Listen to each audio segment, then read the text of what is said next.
Kim here from My Highly Sensitive Life. In my last blog post called I'm Angry and I'm All In, it's time to explore these dark waters. I wrote honestly about how angry I was feeling at life, at everything. I also decided that it was time to go all in and just let it be and learn from it. And I really did learn a lot about how anger shows up within me and about me and how I've habitually dealt with it. Then I had the brilliant idea that it would be best to share this knowledge with you in person rather than just writing it. Me, the introverted HSP, highly sensitive person who does not like being the center stage or having all eyes on me, or who gets anxious about being judged and laughed at and all that. But my blog, My Highly Sensitive Life, is about sharing my life journey and as an HSP and finding out what that means for me and sharing it with you in hopes that it helps you somehow. And as I've said before, that requires me to be truthfully authentic. So you're getting authentic me. I'm not going to worry about, try not to worry about how I'm looking or talking. I am reading off of a little script here because otherwise I would blank out as I'm doing right now.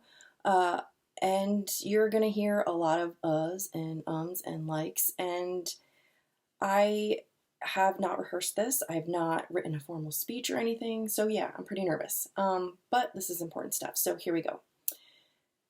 Let's start with this physical sensations of anger. So the other day, as I was sitting on a Zoom meeting for work, I noticed the physical tension first in my jaw, the grimace in my eyebrows and my nose and my mouth, the tightness in my throat and my chest, my shallow breathing. Then I noticed a surge, like a bolt of energy, of anger, fear, and anxiety when someone else said something against what I had said or what I believed in. After some time, I noticed how frazzled and frayed and tired I was feeling after being in this state of anger for about an hour or so.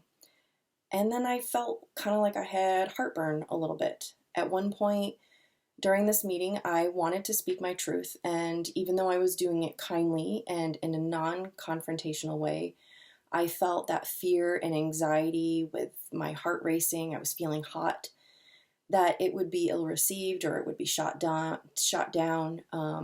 that something I wanted or needed would not be met, or that I wouldn't have control over the situation.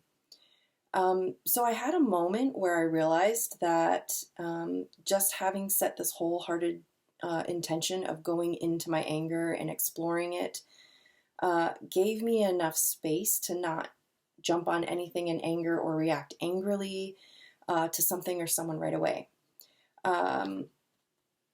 And I also noticed that it was super hard not to speak up when I disagreed with somebody, but giving it time and space actually allowed others to bring their points and perspectives, and it helped actually change or contribute to or open my thoughts and perspectives, and gave me time to gather my thoughts and my comments, and probably most importantly, I noticed how I was able to separate my words and my thoughts from my emotions, even though I was still feeling the physical manifestations of the anger that I described earlier.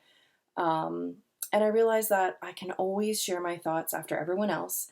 And if they start going to another topic, I can always just ask for some time to speak if necessary. It's not like I'm never going to have the chance to speak again. And I think it turns out better if I do give it that time, because it, like I said, it helps me gather my thoughts and prepare what I want to say and not react. So a little later, I was still feeling a bit on edge, but by being more in tune with my emotional state, I was able to respond steadily and matter-of-factly when my 4-year-old son had a meltdown.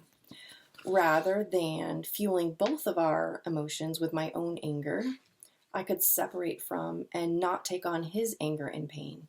And I think I almost forgot for a brief period about my own anger as I dealt with his in a stable way. So a side note on that, as an HSP, I've always had the tendency to want to take away others' suffering and make it all better. But in that moment, I realized I can't do that.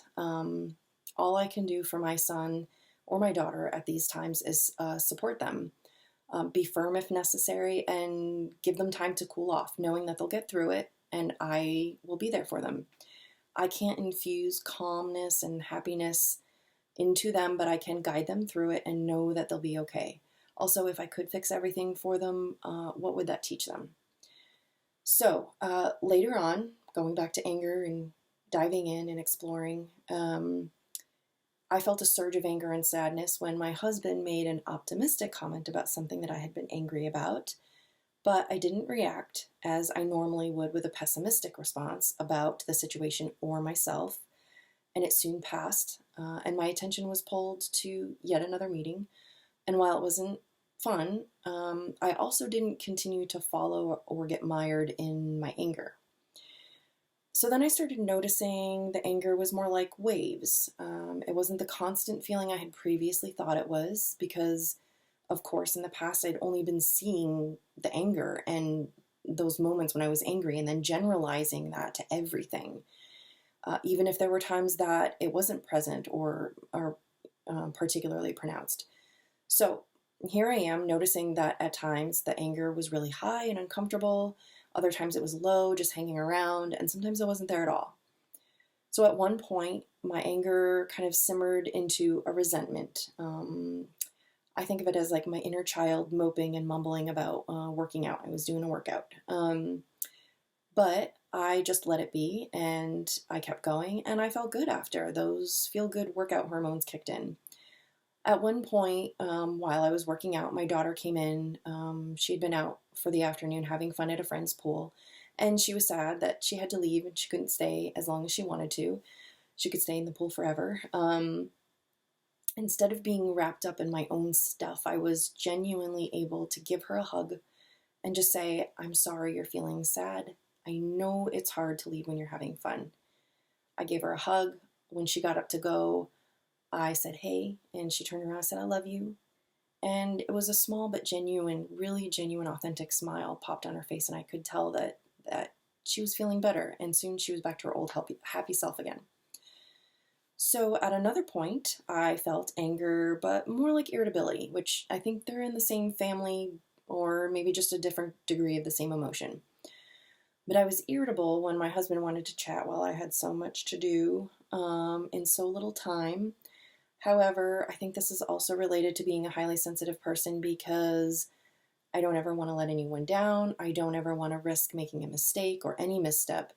I feel I have to get everything done right now, which I realized that, maybe instead of getting irritated, I can kindly tell him that I would love to chat, which I really would, but maybe it's something that could wait until I get a few things done. Or more likely, I can ask myself, do I really need to get it all done now? No. Also, obviously, that's not possible.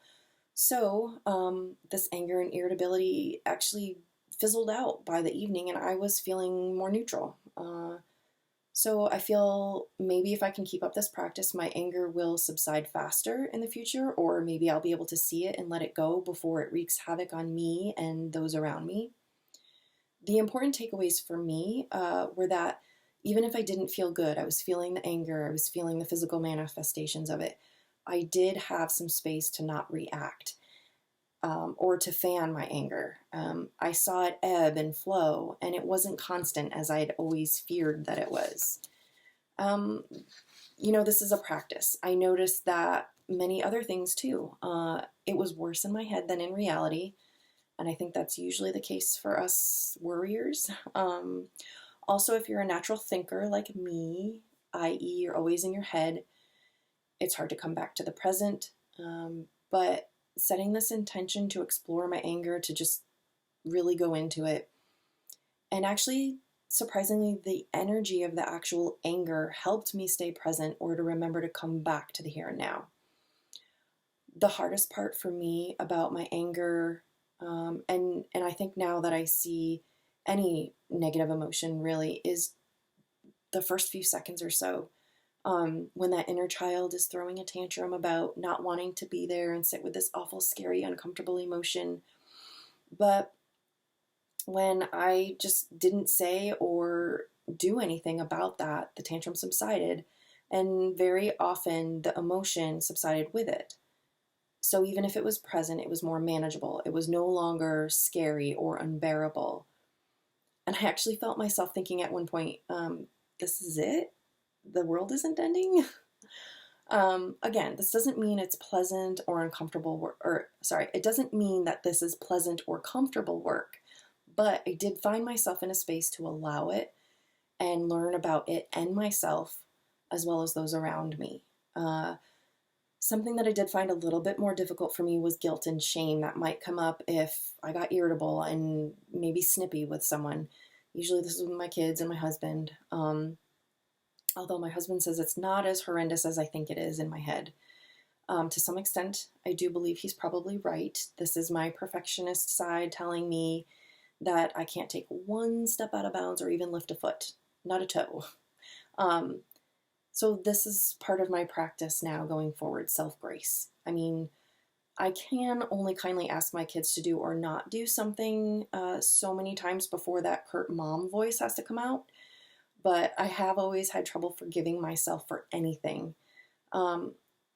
Even the things irrational that you would think, why wouldn't you forgive yourself for that? You would forgive someone else. But I've never been able to forgive myself. So, going all in my anger, I realized that I have to forgive myself in order to break through the negative emotion or thought pattern. Because the more anger that I have toward myself, it only fuels the negative emotion, whatever it is, whether it's anger or something else. And that emotion continues to overflow and it permeates everything and everyone in my life. So I think it's kind of like that fight or flight response that we have, that the biological experts talk about, how our body doesn't know that a work deadline or an airplane flight or public speaking is not a lion, tiger, or bear. Oh my. Sorry. It just feels the fear and it thinks, oh crap, I'm about to die. I got to get out of here. So I think it's like that with any negative emotion, like anger. The body doesn't know what's causing the anger or if it's a legitimate cause of the anger. It just thinks, okay, we're doing anger now, and it fans the flames. So when I did give myself grace and reminded myself that I was doing my best, I was trying, I was doing the work, I did break the cycle of anger. The important part here for me was to commend myself. I know I don't do that enough. All of my fellow perfectionists will understand that. And I think a lot of us, whether you're a perfectionist or not, have a tendency to not congratulate yourself when you do something good because we're always like, okay, on to the next thing. But I had to acknowledge what I did well and just set the intention to keep learning and growing, because if we can't honor and celebrate our achievements, then what's the point? We're humans. We need positive reinforcement to keep going. It's just a natural thing we need. Okay, I'm almost done. The day after I went all in on my anger, I felt lighter. I had more insight into myself, and I was actually even excited to keep trying this in other areas. And I think as the universe's way of patting me on the back and motivating me to keep going, I randomly heard Alanis Morissette's You Learn 3 times that afternoon. No joke, just random. I heard it like almost back to back. So yeah, I think that's a pretty cool way to end this. I really hope that this helps or just plants a seed for the future. I think something that's really important is if you're not ready to go into your emotions, don't. If you don't feel ready, honestly, if you're dealing with depression, anxiety, current or past trauma, please get a therapist if you don't have one. Get one, a person who resonates with you, and not just on your goals and your strategies, but your personality. It took me years to find the right therapist. I did what I call therapist hopping. And for the longest time, I thought there was something wrong with me, that it just wasn't working or I wasn't getting it. But it really is about finding that person that you connect with, because they're going to be helping you through a lot of crap. And you have to be able to be open. And So just find someone to help you through this, and don't do the difficult work until you really feel ready. So yeah, if you have any reflections or insights of your own that you feel comfortable sharing, I would love to hear from you too and learn from you too. Thank you.